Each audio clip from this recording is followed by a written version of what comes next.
Yo, welcome back to Tripping with Intention. And on today's episode, I kind of got a little steam I want to blow off. I kind of got some points I want to touch on and a question I want to ask the American people. At what point do we say enough is enough? At what point do we band together? At what point do we focus on community? At what point do we start trusting ourselves again? At what point do we say enough is enough? Because what we're seeing on a day-to-day basis is the people we put in them seats don't care. Again, we put them in them seats so we can take them out those seats.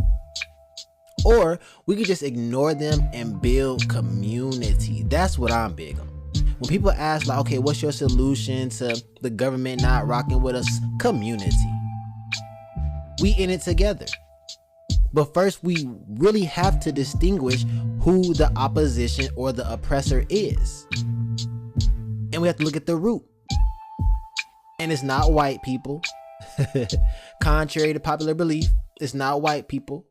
Let's do our history. Let's dig a little deeper.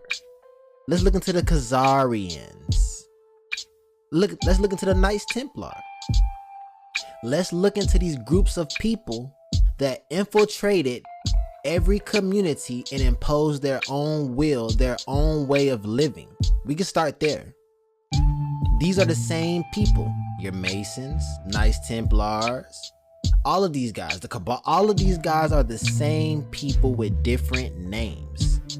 Now that we got that out the way, at what point do we stand up and we come together? It's clear as day. They hoard all the money, hoard all the resources, hoard everything. Hell, they want yours. And we continue to give it to them. So I ask again, at what point do we start getting back to our communities? Stop building a chicken spot every other block. Really put things that are beneficial into our communities. Spaces and places for children to grow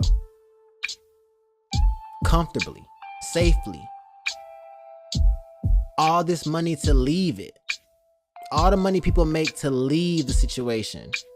Respectfully, I understand that. But if we constantly cry about the government's foot or boot on our neck, what steps will we take to remove it? Or are we going to constantly complain about it? How many more marches before we pull the dollar back? How many more casualties before we pull our energy back? Because that's all it is at the very end of the day. It's not even money, it's energy. They're hacking our energetic field, hijacking it. Advertisements, color psychology, poisoning the food, poisoning the music, tampering with frequencies, creating circumstances to where you looking at the outside, not even knowing you're creating a reality. They don't never tell you that. So I ask again, at what point do we snap out of it and start coming together? Because that's what they truly fear. They truly fear people walking into their knowing. And no more separation. That's what they fear. It's not losing any kind of money. They have trillions of it. Trillions, 500 to be exact. Trillions. It's not the money they're worried about losing. It's the control they're worried about losing.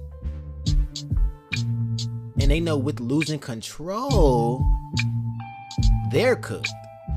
So I ask again to my people, my American people, how much is enough?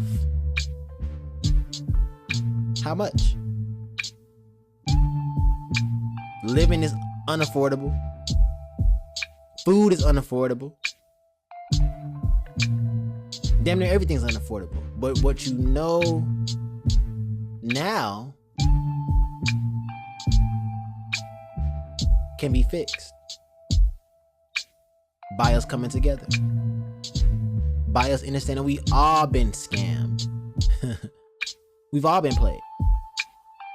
So I ask my American people this: how much is enough?